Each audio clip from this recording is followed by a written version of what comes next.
Hello children, hope you all are doing fine. आगे बढ़ने से पहले हम chapter 2 that is making a living of civics chapter revise कर लेते हैं। हमने पिछले वीडियो में क्या क्या जाना था।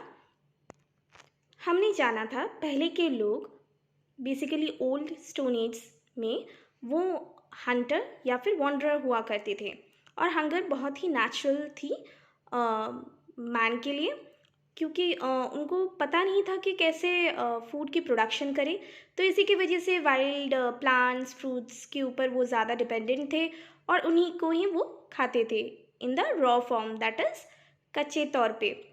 और पहले के लोग एक जगह में रह नहीं पाते थे काफ़ी लंबे समय तक के लिए, क्योंकि खाना बहुत ही जल्दी ख़त्म हो जाता था।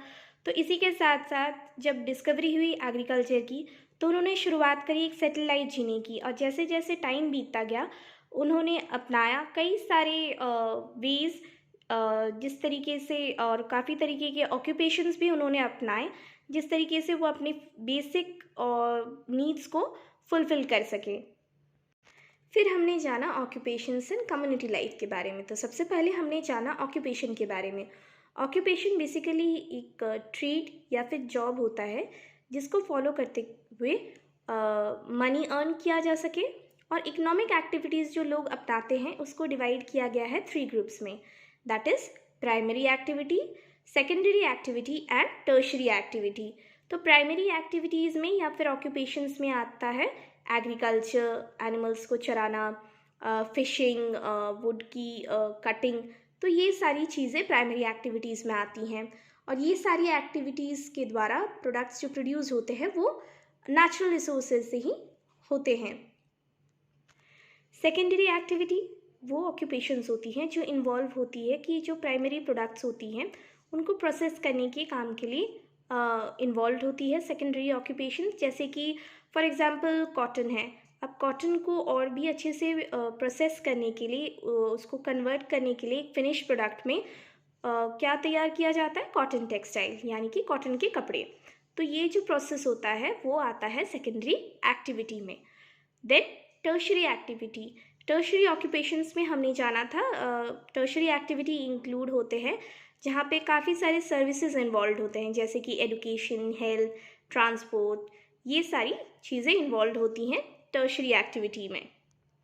और ये सारे एक्टिविटीज़ एक दूसरे से इंटर रिलेटेड है या फिर इंटरडिपेंडेंट है, यानी कि एक दूसरे से रिलेटेड है या फिर निर्भर है। अब हम जानेंगे रूरल लाइवलीहुड्स के बारे में। तो इंडियन इकोनॉमी है वो बेसिकली डोमिनेटेड है एग्रीकल्चर से, यानी कि एग्रीकल्चर का प्रभाव ज़्यादा है इंडियन इकोनॉमी में। इकोनॉमी का मतलब दैट इज़ फाइनेंस से रिलेटेड मैटर। तो जैसा कि हमने जाना कि इंडियन इकोनॉमी में एग्रीकल्चर का डोमिनेंस सबसे ज़्यादा है, यानी कि प्रभाव सबसे ज़्यादा है।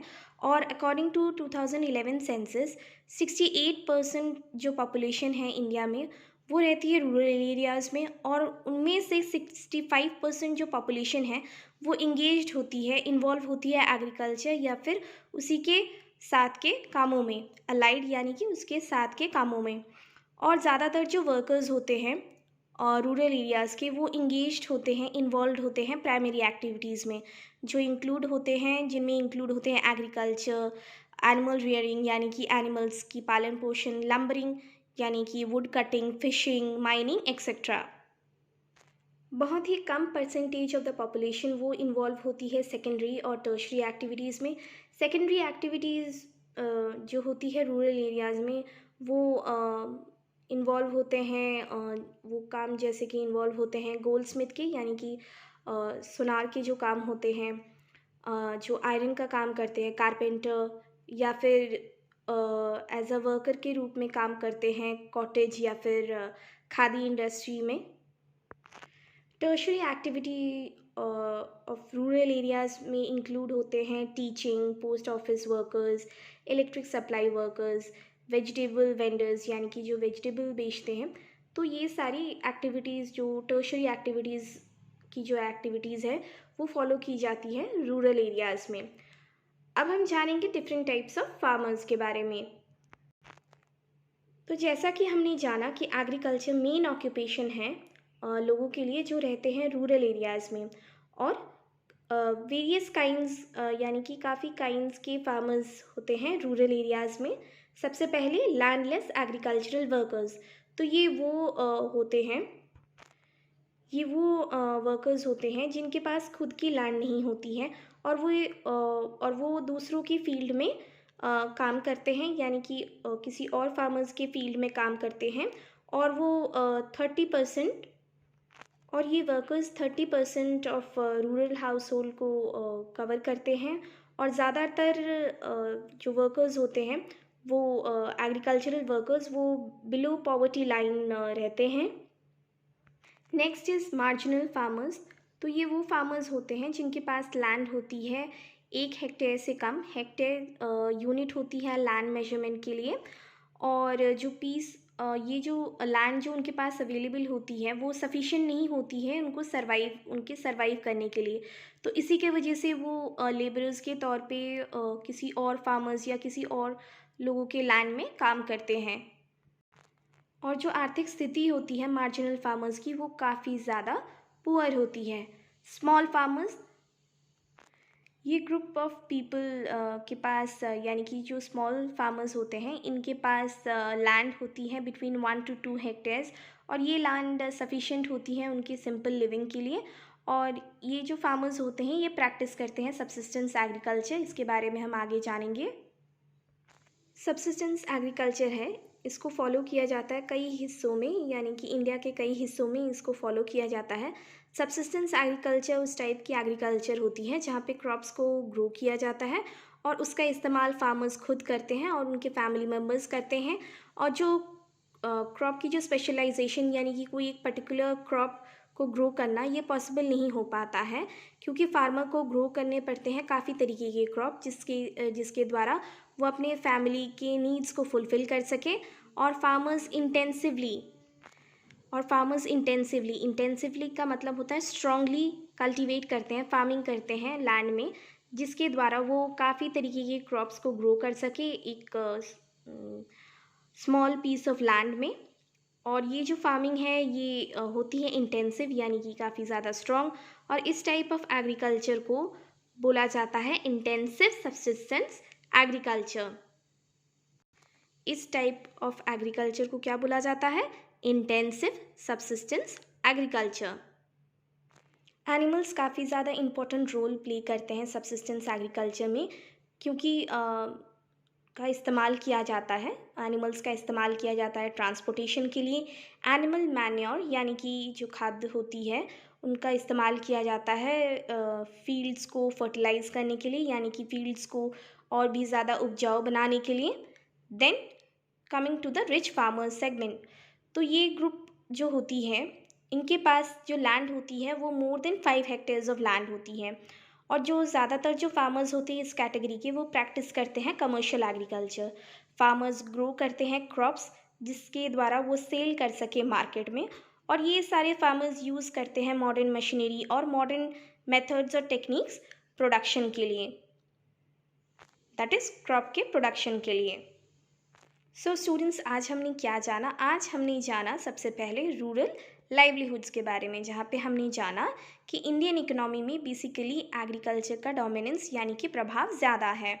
और ज़्यादातर जो वर्कर्स हैं जो रूरल एरियाज़ में रहते हैं वो इंगेज्ड हैं या फिर इन्वॉल्व होते हैं प्राइमरी एक्टिविटीज़ में, जो इंक्लूड होते हैं एग्रीकल्चर, एनिमल्स का पालन पोषण, वुड की कटिंग, फिशिंग, इन सारे एक्टिविटीज़ में इन्वॉल्व होते हैं। बहुत कम परसेंटेज की जो पॉपुलेशन होती है रूरल एरियाज़ में वो इंगेज्ड होती है सेकेंडरी और टर्शरी एक्टिविटीज़ में।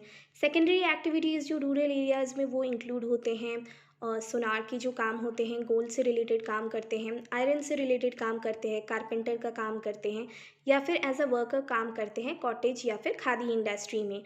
टर्शरी एक्टिविटीज़ जो रूरल एरियाज़ में इंक्लूड करते हैं teaching, post office workers, electric supply workers, vegetables को बेचते हैं, इन सारे काम को करते हैं। फिर हमने जाना डिफरेंट टाइप्स ऑफ फार्मर्स के बारे में। तो जैसा कि हमने जाना different types of farmers in rural areas के बारे में, तो सबसे पहले हमने जाना लैंडलेस एग्रीकल्चरल वर्कर्स के बारे में। तो ये वर्कर्स होते हैं जिनके पास खुद की लैंड नहीं होती है, वो दूसरे के फील्ड्स या फिर लैंड में या फिर अदर फार्मर्स जो होते हैं, जो बाकी फार्मर्स होते हैं, उनके फील्ड में काम करते हैं और उनकी जो आर्थिक स्थिति होती है वो अच्छी नहीं होती है और वो बिलो पॉवर्टी लाइन रहते हैं। सेकंड हमने जाना मार्जिनल फार्मर्स के बारे में। तो ये वो फार्मर्स होते हैं जिनके पास लैंड होती है बिलो 1 हेक्टेयर और ये पीस ऑफ लैंड उनके लिए सफिशिएंट नहीं होता है सरवाइव करने के लिए। तो इसी के वजह से वो दूसरों के फील्ड्स में या फिर लैंड में एज अ लेबरर के रूप में काम करते हैं। उनकी भी इकोनॉमिक स्थिति अच्छी नहीं होती है। स्मॉल फार्मर्स ये ग्रुप होती है जिनके पास लैंड होती है 1 to 2 हेक्टेयर्स, पर ये लैंड होती है सफिशिएंट उनके सिंपल लिविंग के लिए और ये फार्मर्स प्रैक्टिस करते हैं सबसिस्टेंस एग्रीकल्चर। सबसिस्टेंस एग्रीकल्चर को फॉलो किया जाता है काफ़ी सारी जगहों में इंडिया में। और सबसिस्टेंस एग्रीकल्चर वो टाइप की एग्रीकल्चर होती है जहाँ पे क्रॉप्स को ग्रो किया जाता है और जिसको कंज्यूम यानी कि फार्मर्स खुद के इस्तेमाल के लिए अपने फैमिली मेम्बर्स के द्वारा इस्तेमाल करने के लिए क्रॉप्स को ग्रो करते हैं। और किसी एक पर्टिकुलर क्रॉप को ग्रो करना पॉसिबल नहीं हो पाता है क्योंकि फार्मर्स ग्रो करते हैं काफ़ी तरीके के क्रॉप्स जिसके द्वारा वो अपनी फैमिली के नीड्स को फुलफ़िल कर सके। और फार्मर्स इंटेंसिवली यानी कि स्ट्रॉन्गली फार्मिंग करते हैं लैंड को, जिसके द्वारा वो काफ़ी तरीके की वैरायटी ऑफ क्रॉप्स को ग्रो कर सके एक स्मॉल पीस ऑफ लैंड में। और ये फार्मिंग काफ़ी ज़्यादा स्ट्रॉन्ग होती है और इस टाइप ऑफ एग्रीकल्चर को बोला जाता है intensive subsistence agriculture. Animals important role play करते हैं सबसिस्टेंस एग्रीकल्चर में। उनका इस्तेमाल किया जाता है ट्रांसपोर्टेशन के लिए और जो एनिमल मैन्योर होती है यानी कि खाद होती है उसका इस्तेमाल किया जाता है ज़मीन को या फिर लैंड को काफ़ी ज़्यादा उपजाऊ बनाने के लिए। फिर हमने जाना था रिच फार्मर्स के बारे में। तो इन ग्रुप ऑफ फार्मर्स के पास more than 5 hectares of land होती है और ज़्यादातर फार्मर्स इस कैटेगरी के वो प्रैक्टिस करते हैं कमर्शियल एग्रीकल्चर, यानी कि फार्मर्स ग्रो करते हैं क्रॉप्स सेल करने के लिए मार्केट में। और ये फार्मर्स इस्तेमाल करते हैं मॉडर्न मशीन्स और मॉडर्न मेथड्स और टेक्निक्स प्रोडक्शन ऑफ क्रॉप्स के लिए। Students, this is the end for today's learning video. Please go through this video. Thank you.